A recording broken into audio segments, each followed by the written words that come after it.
दोस्तों ऐसे तो आधार सर्टिफिकेट जो होता है वो दो प्रकार के होता है। पहला होता है सुपरवाइजर सर्टिफिकेट और दूसरा होता है ऑपरेटर की सर्टिफिकेट। आपको पता होगा ऑपरेटर की सर्टिफिकेट में सिर्फ आप आधार कार्ड में अपडेट का काम कर सकते हैं, जैसे कि नाम, date of birth, address, mobile number, ये सब जितने भी काम होते हैं वो ऑपरेटर वाले सर्टिफिकेट से कर सकते हैं। दूसरा होता है यहाँ पे आधार सर्टिफिकेट, जो सुपरवाइजर की सर्टिफिकेट होती है, वहां पे आप आधार कार्ड नया बना सकते हैं और आधार कार्ड में जितने भी काम होते हैं वो भी कर सकते हैं और आधार कार्ड में अपडेट का भी काम कर सकते हैं। मतलब इतनी सारी यहाँ पे आपको फायदे मिलने वाले हैं। ठीक है, यहाँ पे दोस्तों सर्टिफिकेट भी दो तरह प्रकार के होते हैं। पहला होता है आधार सेंटर खोलने के लिए एक सर्टिफिकेट होता है, और एक होता है कि आधार सेंटर खोलने के लिए भी वो सर्टिफिकेट जरूरी है जहां पे आधार का जानकारी आपके पास होनी चाहिए। और दूसरा होता है कि अगर आधार सेंटर आप खोल देते हैं उसके पास भी एक सर्टिफिकेट की जरूरत पड़ती है। तो यहाँ पे हम दो सर्टिफिकेट के बारे में बताएंगे और दोनों जो होने वाली है वो आधार की ही सर्टिफिकेट होने वाली है।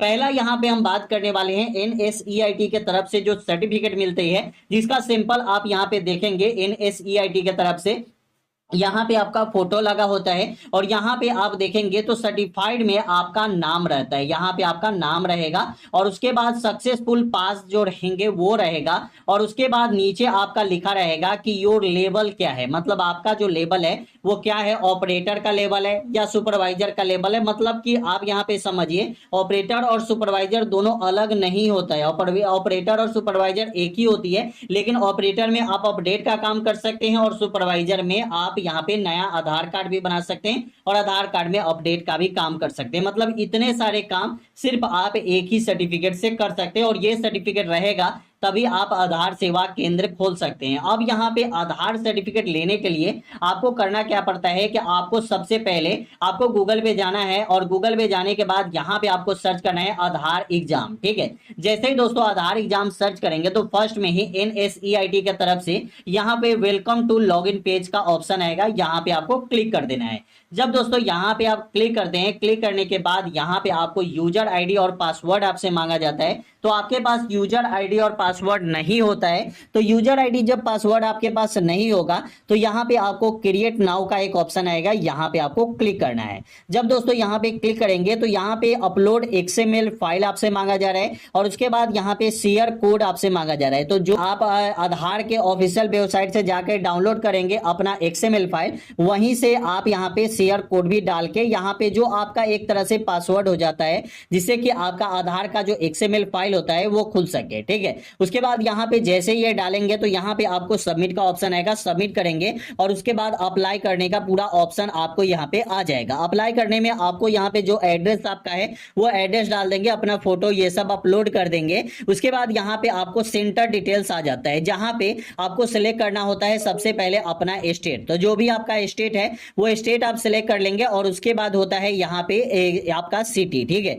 तो जो भी आपका स्टेट और सिटी जो भी होगा वो सिलेक्ट कर लेंगे और उसके बाद यहाँ पे क्लिक हियर टू, यहाँ पे जो आपका व्यू स्लॉट जो होता है, जैसे कि कहीं आप जैसे कि पटना से हैं, मुजफ्फरपुर से हैं या दिल्ली से है या बम्बे से हैं, जहां से भी आप रहेंगे, जिस भी स्टेट से रहेंगे, तो आपके सिटी में कितने आधार सेंटर का NSEIT की तरफ से मतलब सेंटर बना हुआ है जहां पे आप एग्जाम दे सकते हैं, तो उतने सारे यहाँ पे रहते हैं। जैसे कि कहीं पे 10 स्लॉट बुक रहता है, तो कहीं पे 2 स्लॉट खाली रहता है, तो कहीं पे 5 स्लॉट। तो ऐसे आप यहाँ पे चेक कर सकते हैं। जैसे कि पहला में आपको स्टेट डालना होगा, दूसरा में सिटी डालना होगा। उसके बाद यहाँ पे देखिए जैसे ही सिटी डालेंगे उसके बाद यहाँ पे आपका आ जाएगा आपका टेस्ट सेंटर और उसके बाद डेट। अब दोस्तों दूसरा यहाँ पे आता है स्किल इंडिया के तरफ से जो आता है आधार सर्टिफिकेट, जो आप यहाँ पे सर्च करेंगे आधार स्किल इंडिया। ठीक है, यहाँ पे सिर्फ इतना ही सर्च करेंगे आधार स्किल इंडिया पोर्टल। जैसे ही आप यहाँ पे सर्च करेंगे फर्स्ट ऑप्शन आपको यहाँ पे आ जाएगा SIDH skill India digital hub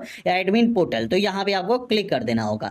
जब दोस्तों यहाँ पे क्लिक करेंगे तो डायरेक्ट आप यहाँ पे आ जाएंगे। यहाँ पे देख सकते हैं welcome to Aadhaar training and testing certification portal. यहाँ पे आप जैसे आएंगे तो यहाँ पे सर्टिफिकेट का ये एक पोर्टल बनाया गया है जहां से आपको सर्टिफिकेट प्रोवाइड करा जाती है। यहाँ पे जैसे ही आप यहाँ पे ट्रेनिंग लेंगे, जैसे ही आप यहाँ पे एग्जाम देंगे, वैसे ही आपको यहाँ पे सर्टिफिकेट मिल जाएगी। मतलब अभी के अभी आप यहाँ पे एग्जाम देंगे और ट्रेनिंग लेंगे, अभी के अभी आपको सर्टिफिकेट मिल जाएगा। उसके बाद ये दोनों दोनों के लिए जरूरी है। अगर आपने फ्रेशर है, जैसे कि आप आधार सेंटर खोलना चाहते हैं, तो आपके लिए भी ये जरूरी है। अगर आपने आधार सेंटर खोला है रिफ्रेशर, तो आपके लिए भी ये जरूरी है। Training for enrolment of update operator, ठीक है, मतलब कि यहाँ पे अपडेट का और यहाँ पे आपको इनरोलमेंट का, मतलब नया आधार कार्ड बनाने का और आधार कार्ड में अपडेट करने का भी ऑप्शन यहाँ पे दिया गया है कि इसके लिए भी आपको यहाँ पे सिखाया जाएगा, ठीक है। तो यहाँ पे क्या करना है कि आपको रजिस्ट्रेशन करना है। रजिस्ट्रेशन पे क्लिक करेंगे।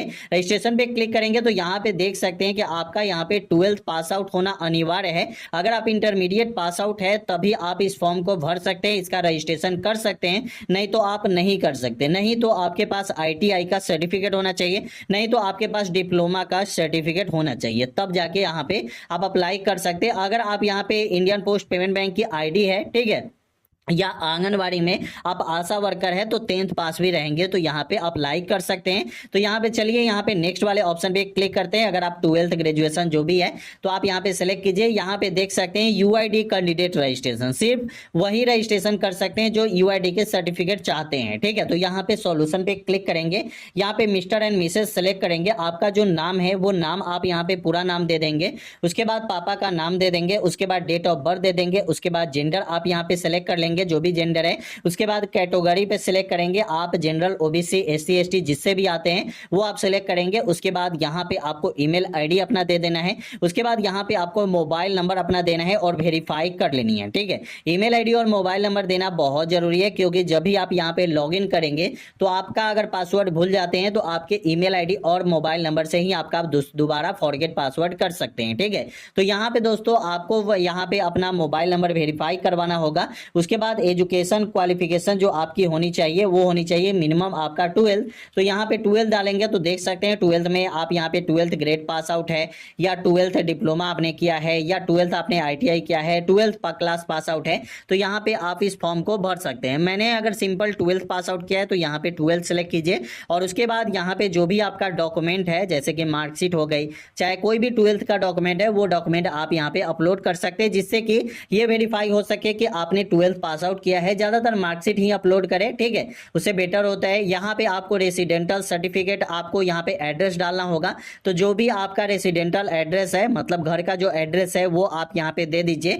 यहाँ पे पूरा एड्रेस दे दीजिए, पिन कोड दे दीजिए, उसके बाद स्टेट दे दीजिए, डिस्ट्रिक्ट अपना दे दीजिए। उसके बाद यहाँ पे आपका इंडिविजुअल KYC अपना करवा लीजिए, नो योर कस्टमर, ठीक है, मतलब अपना KYC यहाँ पे इंडिविजुअल अगर आप है तो यहाँ पे KYC करवाना आपको जरूरी है। आपको आधार नंबर देके वेरीफाई कर लेंगे, आपका KYC यहाँ पे कंप्लीट हो जाएगा, ठीक है। उसके बाद जब दोस्तों नीचे आएंगे तो यहाँ पे एथोराइड लेटर चाहिए। एथोराइड लेटर क्या होता है? तो अगर आप आधार सेंटर खोलना चाहते हैं तो आपके पास कोई ना कोई ऐसा दुकान होगा, जैसे कि डायरेक्ट तो आप आधार सेंटर नहीं खोलेंगे, ठीक है, आधार सर्टिफिकेट लेंगे। तो आधार सर्टिफिकेट के लिए कोई ना कोई आपके पास दुकान है, क्योंकि फ्रेशर और रिफ्रेशर दोनों के लिए दिया गया है, ठीक है। तो अगर आपके पास CSC सेंटर है या कुछ भी सेंटर है, ठीक है, तो उसका आपको यहाँ पे पूरा ID आपको डालना होगा, ठीक है। यहाँ पे उनके मतलब जो हेड होंगे उसका भी यहाँ पे लेटर पैड पे यहाँ पे देख सकते हैं। तो ये थोड़ा लेटर है, ये यहाँ पे आपको पूरा भरना होगा। जैसे कि आपका जो नाम है वो दे देंगे, आपके पापा का जो नाम है वो दे देंगे, डेट ऑफ, यहाँ पे एड्रेस, अपना आधार कार्ड नंबर दे देंगे। उसके बाद यहाँ पे जो भी आपका रजिस्टर्ड कोड है, जैसे कि आपने CSC सेंटर खोला है तो CSC सेंटर का कोड दे देंगे। अगर आपने इंडियन पोस्ट पेमेंट बैंक की ID, आपने BC ID लिया है, उसका कोड दे देंगे। यहाँ पे नाम और कोड दे देना है। उसके बाद RO का नाम वहां का दे देना है। और उसके बाद यहाँ पे आपको दुकान का मोहर, रजिस्टर्ड मोहर यहाँ पे देना है, ठीक है। या जहां से भी आपने ID लिया है, जहां पे RO का नाम आप दे रहे हैं, उनसे भी यहाँ पे मोहर आप मरवा लेंगे।